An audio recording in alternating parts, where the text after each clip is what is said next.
Hello, guys and gals. This is Willow Plays, or you can call me Willow for short. And this is gonna be my first what if that I made in a long while. And I've tried to make countless videos multiple times. None of them just felt right. None of them felt like they were good enough for y'all. But this time I'm just going to wing it. I don't care anymore. I'm just gonna send videos that I feel that y'all might like. If it's not up to my standards, I don't know what to do, because I think I put myself on a higher standard than I should with my videos. And yeah, I just can't complete them because I feel like this story is garbage. But besides that, Happy New Year. This is February. At least Happy Late New Year. Very late New Year. It's gonna be Valentine's Day soon, so there's that. But yeah. Without further ado, let me show you what this what if entails.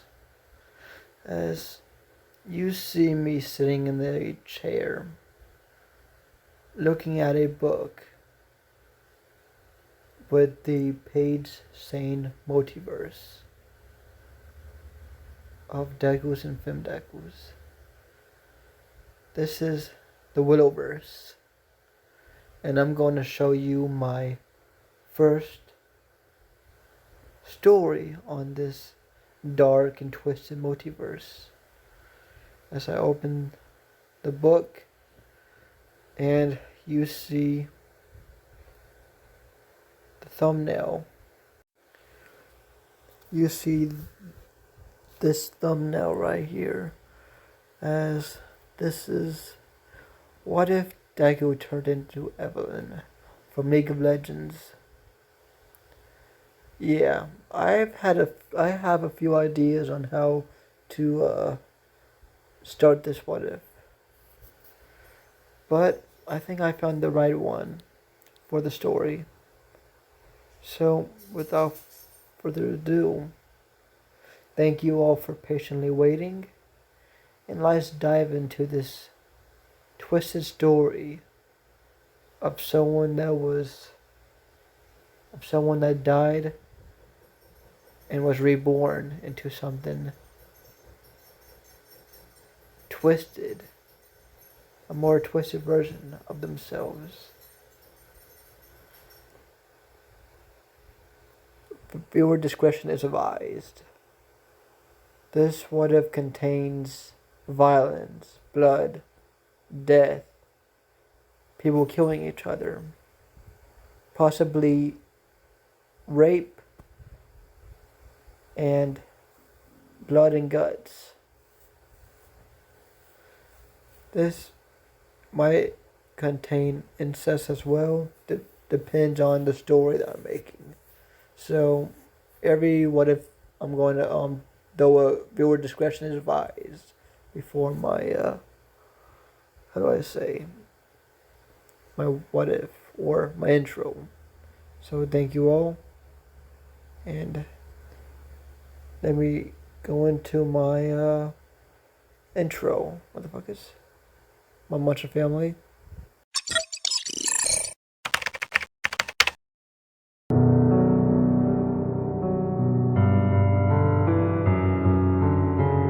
Sweet dreams are made of screams. Those who lost their minds will disagree. You travel the world on a 70. Everybody's looking for someone, and they found you, and they...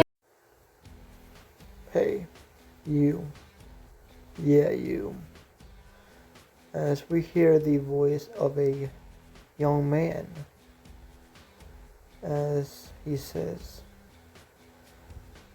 "You think this is probably a story about a boy who had a tough life, very tough life, but overcame that with the help of friends, family, and yada yada yada. He went his way to become a hero, and he did. He saved many people. He lived out his life saving people. He saved more and more and more. He even became friends with past enemies. He became friends with more people, let's say, down the road of his heroism. And he became the #1 hero. As we hear the voice of the young man start to distort and change, as it changes into something more feminine, as we hear a different voice say, "Well, this is not that story." And I'm sorry to say, but now that you've seen me, I'll have to kill you. As we see her try to grab at you. As we go back in time to the start of this little world, or the start of this story per se, we see a woman that looks pretty high class. She looks like someone with authority, as we see her give orders to quite a few people, telling them to do this, that, around the base, and they do and say, "Yes, boss," as they walk off, as she sighs as she thinks this is too much goddamn work. But this is what I asked for if I wanted to start a revolution and create a better and new world. Then a little bit of paperwork and giving a few orders won't stop me. I am the boss after all. I am the great all for one after all.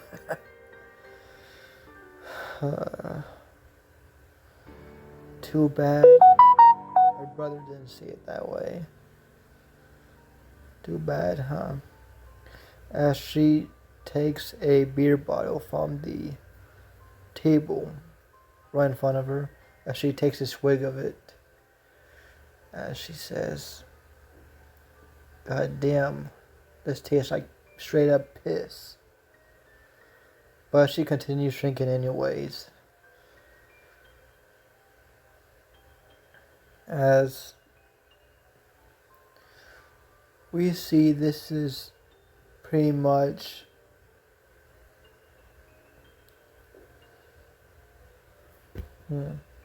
this is around the time of the 100-year mark, I would say, after quirks began to develop. This is pretty much between the first 100 and the second 100 years of pretty much, quirks pretty much. As we see All for One and her continuing to drink and drink. As time passes, as she actually changes her appearance somewhat from her white pure hair, her red eyes. She changes it to something else. She changes her appearance to something with blonde hair and I'm gonna say blue eyes. She goes and takes a break from her position of how do I say, boss, being a boss of the underworld for a night. She wants to take a break, a long-awaited break from the 100 years of her working hard, of pretty much ruling the underworld, which she pretty much has a down pat. And yeah,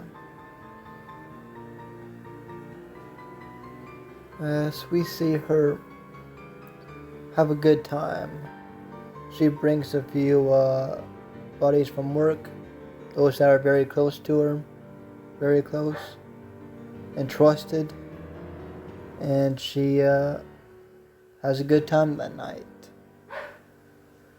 Now we skip to the next morning, and she wakes up. Her hair is a little bit of a mess, and she doesn't have a splitting headache because of all the quirks in her. And yes, she has a quirk that stops her from being drunk, but for that night, she gave it to someone else that is working at the moment. So she can exactly be drunk for that exact night. So she wakes up, she feels pretty refreshed, and she gets back to work. As nothing really interesting happens besides her getting into a few fights with some heroes here and there in public, just because she was bored. As she got into a fight with a one-for-all user. I'm going to say this could be, I would say, the 4th user or 5th. I do not know. As they managed to get away from her on the last second, right whenever she was about to kill them.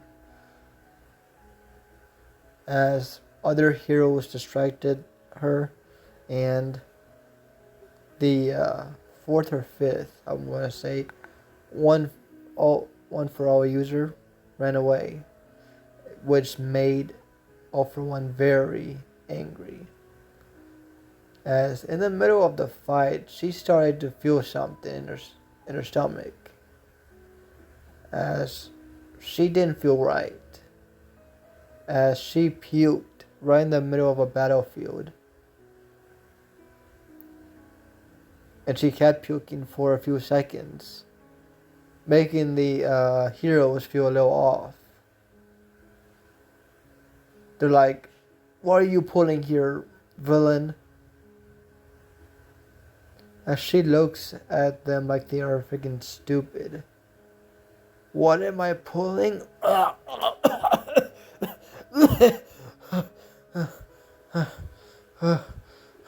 you stupid?"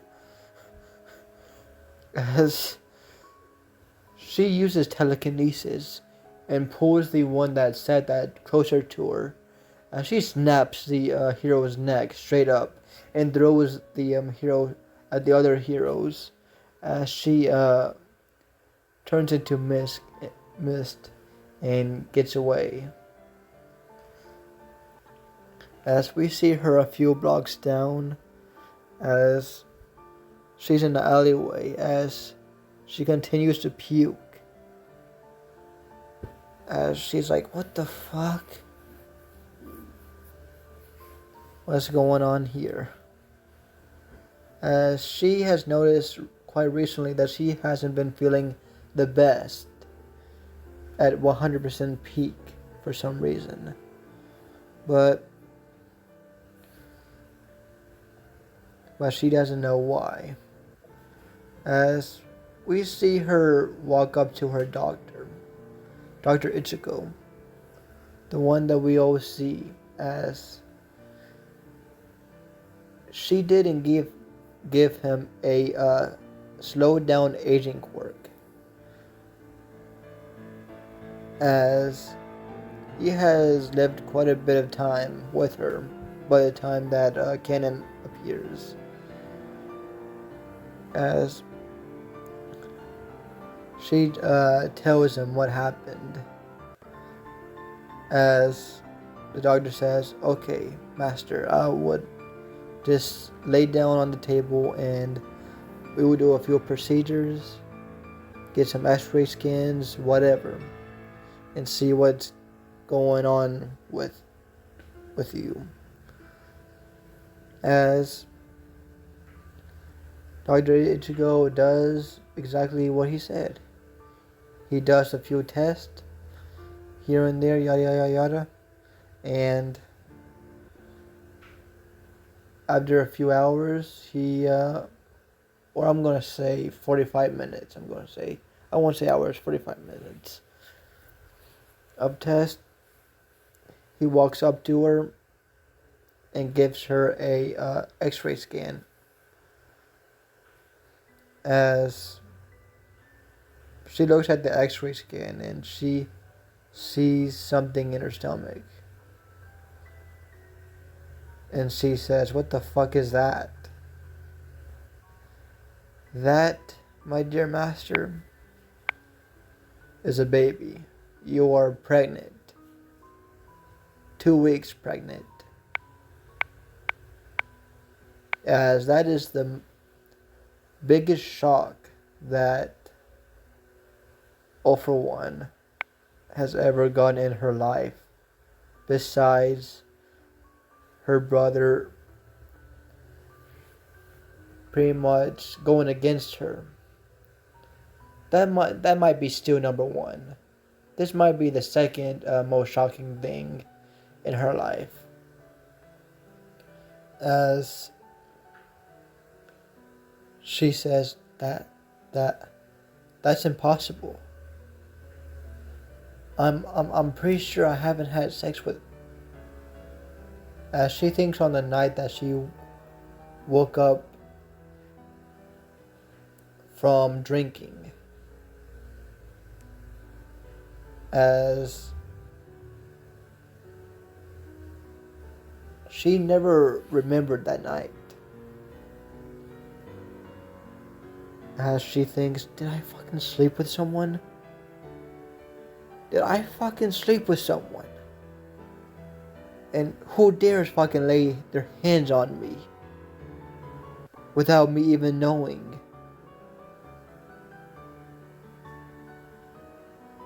As she's visibly pissed, livid even, that someone dared touch her body without her even knowing. Probably the only way that they would have even touched her body was if she was drunk. Which she obviously was. She was passed out, or not really passed out. She was very highly drunk in the bar. As you can see, or at least feel, the bloodlust in the room, as Dr. Ichigo is sweating bullets right now, as he says, Master, mistress, calm down, please. You can you can always have an abortion. You know, as all for one looks at Dr. Ichigo and says, "No, I won't have an abortion. Once this baby is born, I want you to test this baby's DNA and tell me who the father is. I want to kill that bastard myself. After that, I'll find out what I can do with the little brat. Probably be useful to me at some point. I don't fucking know. I'll keep them around or not. It depends. As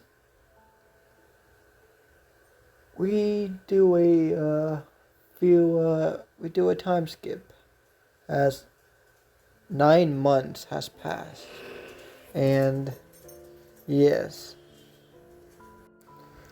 as we see all for one have a slight, not, I wouldn't say personality change, but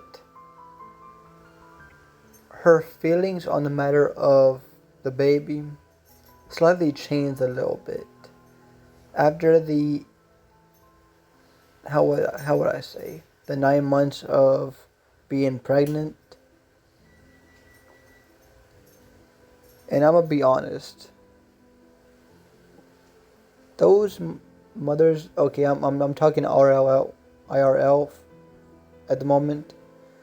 For those of the mothers that haven't felt nothing while being pregnant for 9 months, not feeling a thing for their child, they have no emotions or something. I don't know what's up with them. But for this story, all for one developed a very protective motherly bond towards this baby. She might not like the father, but the baby itself did nothing, as she fell in love with this baby, as in a motherly way. As this baby gave her something that she thought that she would never feel again. A familiar, not really familiar, but a familial, pretty much family. This baby gave her family again. She hasn't had that in 100 years. She hasn't felt any family bond, nothing whatsoever besides power and authority and control. That's the only 3 things that she's ever wanted since the 100 years of her getting her quirk. And we see all for one pretty much start giving birth, as she's in the process of being in labor, as Dr. Ichigo is the one that's going to deliver the baby, because this doctor knows a lot of shit. This doctor is an all-rounder.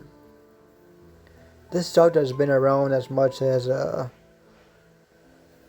probably a little bit older than all for one herself. Or not. You never know.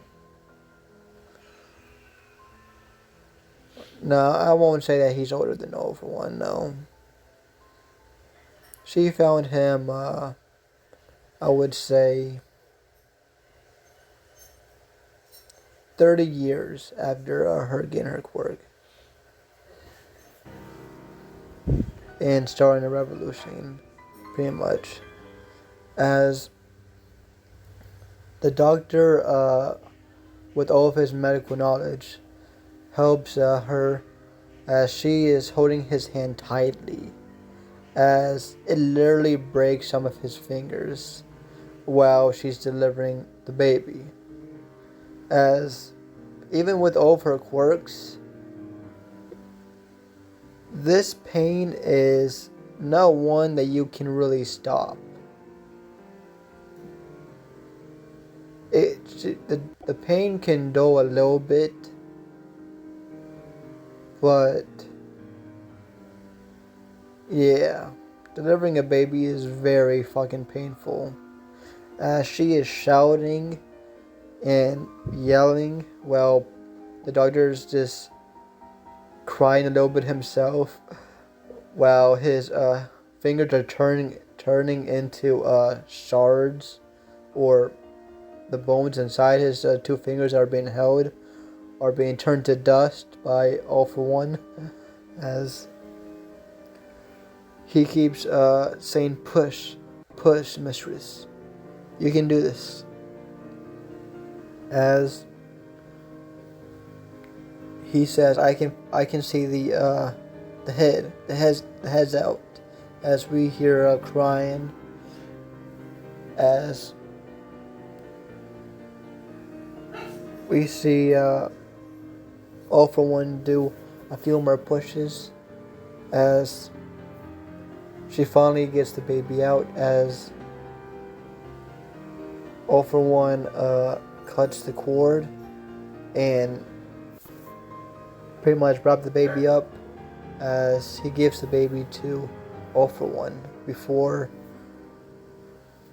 he cleans the baby himself and cleans All For One after she goes to sleep, which he presumes will be very soon.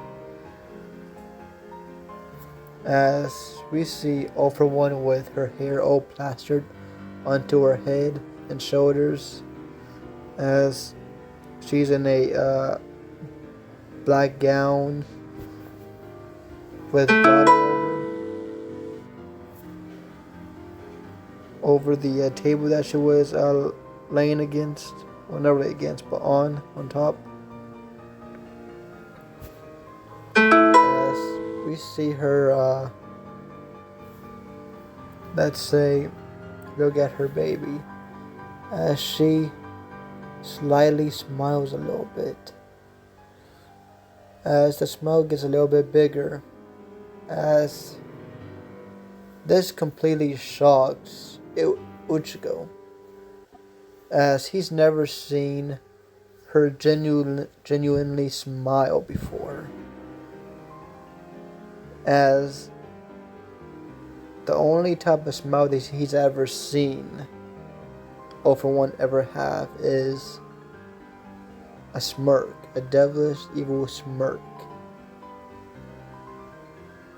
A devilish evil smirk, or a lazy smirk, knowing that she's on top of someone or ahead of someone with authority, As the doctor asks, "What are you going to name this boy?" As All For One smiles as she says, "Izuku. This boy's name will be Izuku." As she kisses the boy on top of his head, but something came down on her.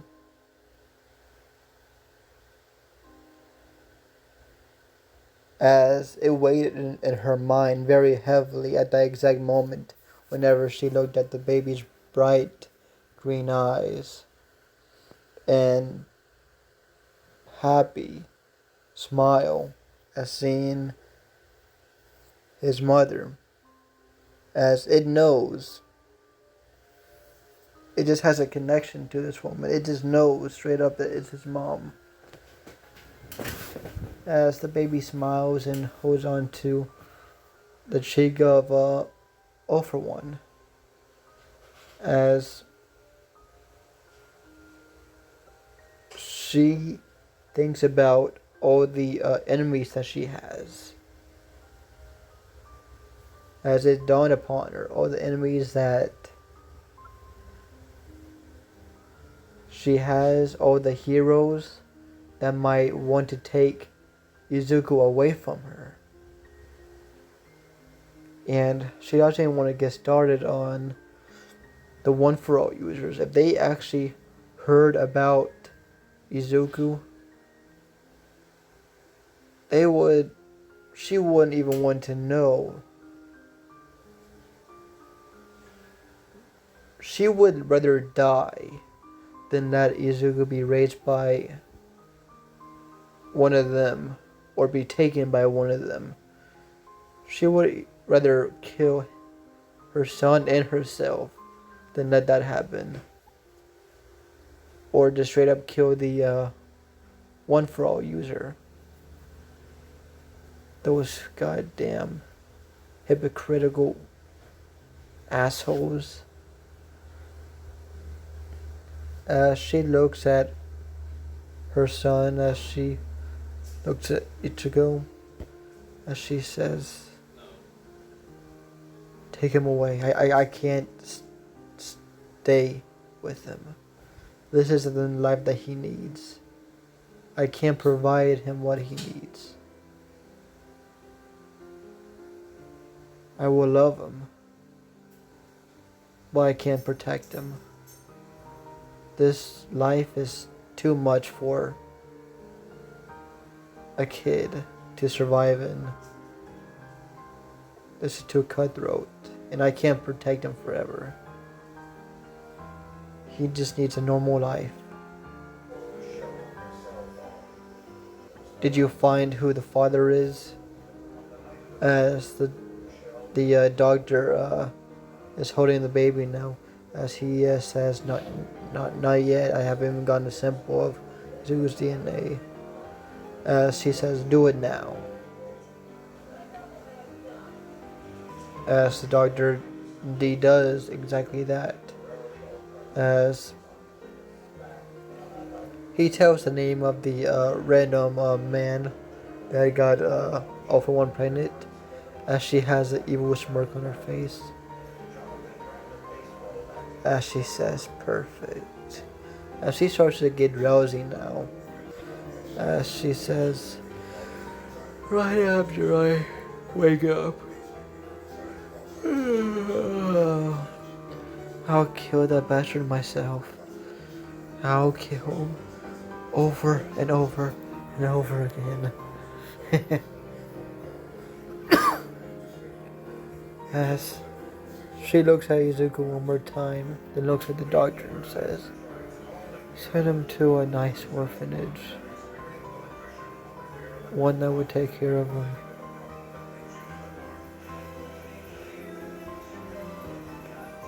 As she falls asleep. And we do a time skip of, I'm gonna say, yes, I'm gonna send a, I'm gonna skip to, I'm gonna say 15 years. No, 17 years. As we see a boy with green hair. We see a boy with green hair wearing a leather jacket.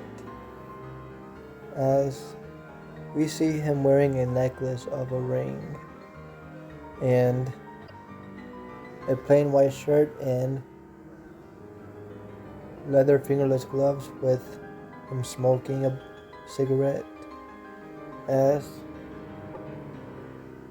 we see him looking down, as he sees his reflection in a puddle on the ground, as it just stopped raining and his eyes look just dull. As we see him take off his glove, as we see his hand has multiple scars on it going down to his arm, as we see it go down into his sleeve of his jacket. As this boy has clearly seen some shit in his life and some tough things, as we see a hero versus villain fight, as it is getting out of control, as buildings are getting caught on fire, buildings are getting smashed and pretty much torn apart, as we see this boy in the middle of the road just looking everywhere in this pure chaos, as people are running to and fro here and there, screaming, as the villain is taunting the hero while holding a hostage, as the boy is just looking at all this and feels nothing, as we see the hero taunt the villain, saying, "Calm down now, no need to bring in hostages," as the villain says, "Oh yes, I do. I get out of here with this hostage. You leave me alone. I throw the hostage down and I escape. And everybody gets to live." As the villain says, "Not for you," as the hero blitzes towards the villain on high speed, as he punches the villain back, as he actually manages to save the hostage, as the hostage is thanking them, as the villain is running away, as he's getting closer to where Izuku is, as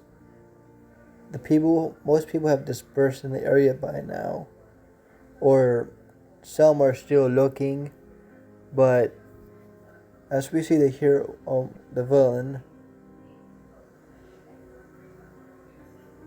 see Izuku, and he has an evil smirk on his face, as right whenever Izuku looks up and sees the villain with a smirk looking right at him, some light comes into his eyes as he flinches back, as he has no weapons. Shit, he doesn't even have a fucking quirk to help himself, as he tries to run away, but the villain easily catches him and friggin' has him in a hold, as he's trying to flail and flail, but fails majorly every time, as the hero has pretty much started to get fed up with this villain, as the villain says, "I am going to get out of here one way or fucking another," with the with this cash, as we see the duffel bag on his back, as the hero looks at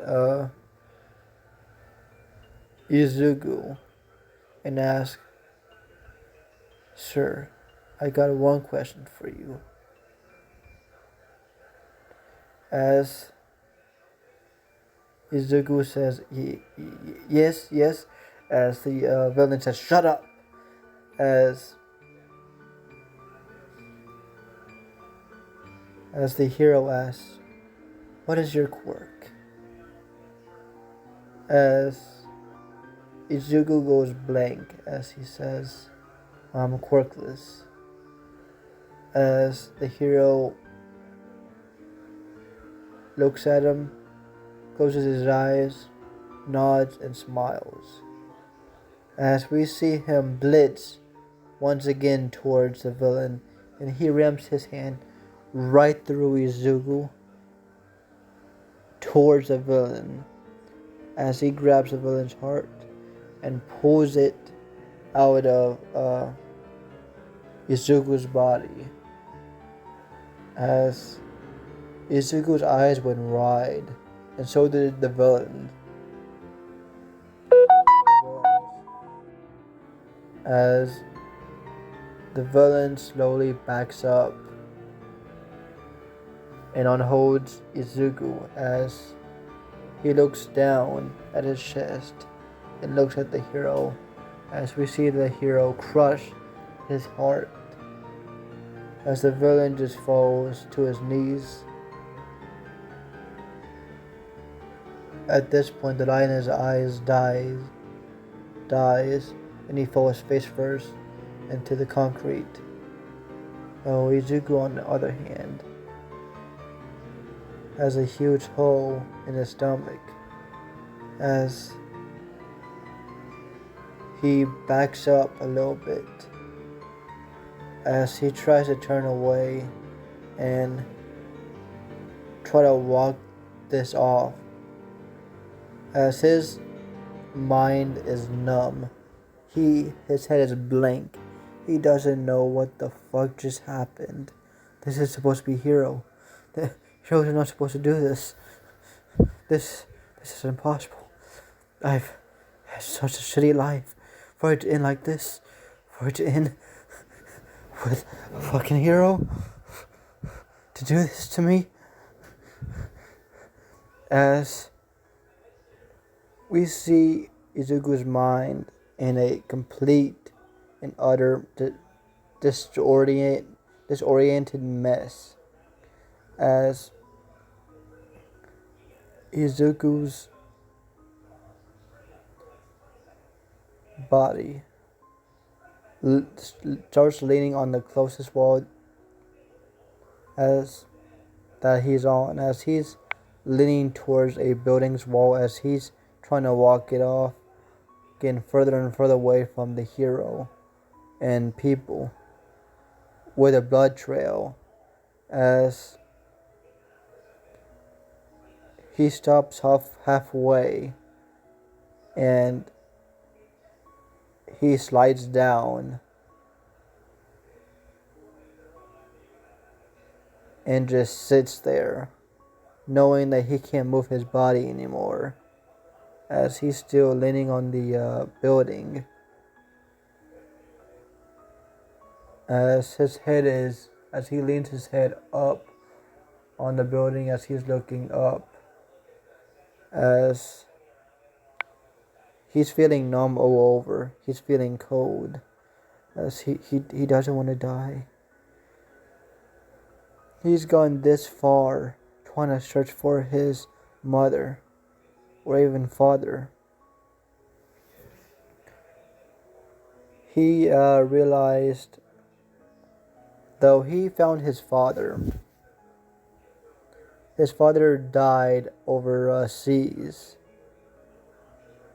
in a accident, or not really an accident, but more of a massacre, as his father wasn't a good guy, let's just say,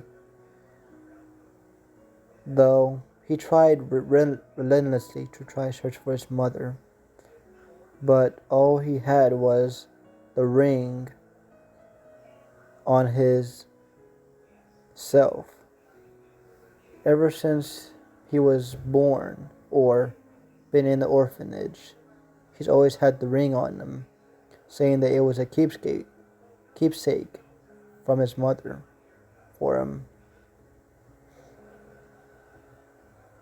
As Izuku is looking into the sky, as a few tears run down his face, as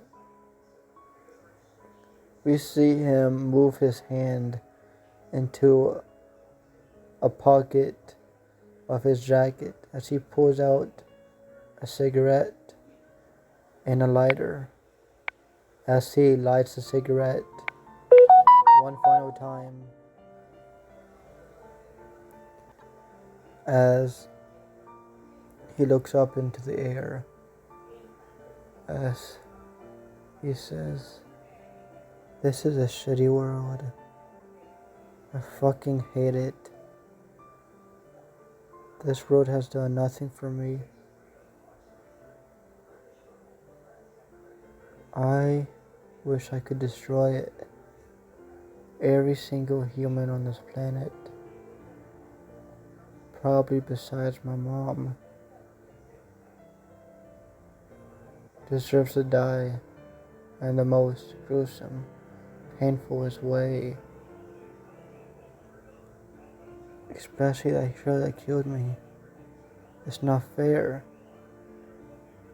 As we see anger in his eyes, as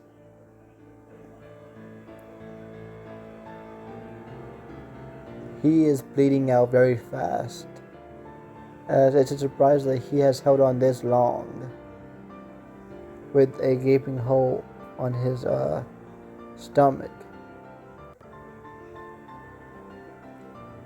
as it is a surprise that he hasn't went into shock.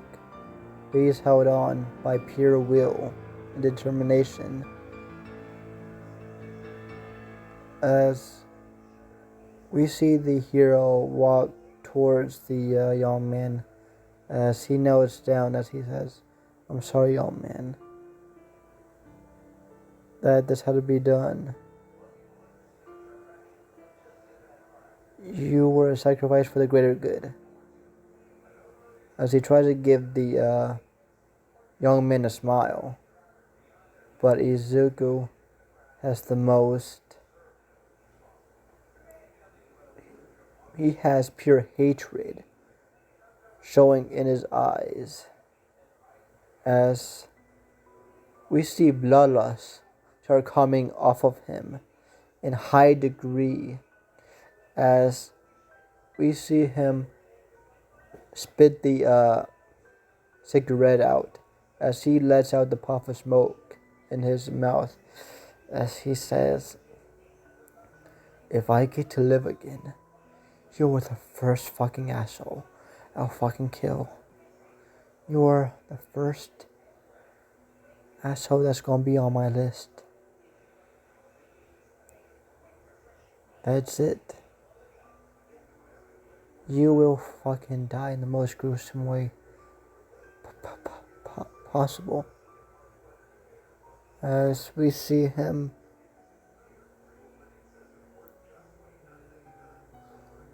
stop giving off his bloodlust, as his eyes become dim, as his head slouches over, confirming his death, as we see time pass, as many people have died and gotten injured in this villain attack, as this has been a robbery gone wrong to a high degree, as people see Izuku's death as a tragedy, as they see his death as it was needed to save countless other people, while other people would think that that is not right to sacrifice someone for like that, as there was a huge debate on this on the news. Well, we see All for One and Dr. Ichigo in the morgue looking at her dead son's body, as we see pure hatred coming off of her, as she says, "So, Hero did this. She's gonna fucking die in the most painful way possible." As during the years, she has watched over Izuku in his life, she tries not to interfere in his life, as she has watched over him here and there, trying not to look into him too much, as she hasn't seen the full scope of his life, as she knows that a few bad things has happened to him. But after Izuku's death, Dr. Ichigo has found everything that went on in Izuku's life that they totally missed. And mostly everything happened because of heroes or villains or just terrible people getting into people's lives. People get into debt, especially the what's it called? How should I say?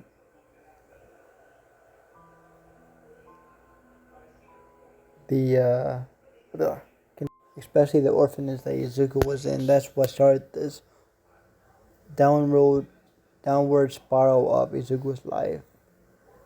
The first orphanage that got taken care of was in a huge amount of debt, and things happened. From there, things just turned into a downward spiral for Izuku's life, as we see All For One thinking back on her decision to give him up, and thinking how bad of a decision that was, as she should have just kept him and trusted herself more to protect him. Probably the villain life would have been better for him. As she says, take him, Ichigo. I'm going to revive my son one way or fucking another. I don't care how.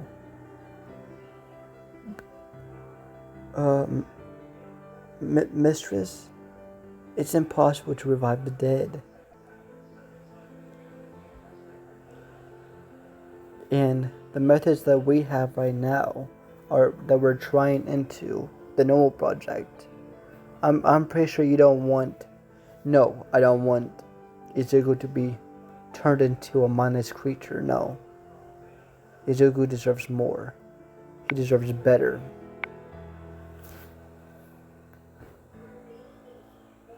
And I'm sorry, son, that I wasn't there. As she holds onto Izuku's head, as she caresses his face while combing with her fingers his hair back, as she sees his face white, pale, with his eyes closed, with a neutral expression, just lifeless, compared to the first time that she saw him, so full of life, so much vigor, so much love. As she started to hate herself for doing this, she should have trusted herself more, and this would have happened. As she says, Dr. Ichigo, we're going to take my son, and we're going to find a way to bring my son back to life. As he says, yes, ma'am. As we skip a few years in the future, as All For One has pretty much stopped caring about the One For All users, as right now trying to get back her brother is not her main priority anymore, as she doesn't care for him as much as she does her own son, as he is a lot lower priority. He can wait another time to be that she could be together with her brother. But Izuku, on the other hand, she's going to revive him. And she will be the mother that she wasn't before. She's going to take care of them. And they will rule this world together, side by side. And we will give everyone fear that they ever messed with the Shigarakis. As this world would wish that it didn't even birth the Shigaraki family. They should wish that Izuku or even Evelynn wasn't born, because they are going to give this world hell for what it did to them. As this is part 0. This is the prologue of what if Deku turned into Evelynn. And yes, I actually very much like this part 0 a lot, and I'm going to continue this. I'm going to make a part 1 probably tomorrow. I actually really like this one, how it turned out. I like this. Yes. Thank you all, my family, for listening to this What If. I am very happy that it turned out great. I hope you all liked it as much as me. And we're going to have a lot more of Izuku or Izumi or Evelynn, whichever you really prefer, in the next episode. This one was mainly about All For One and how this whole thing happened. It was more of the backstory, the world building,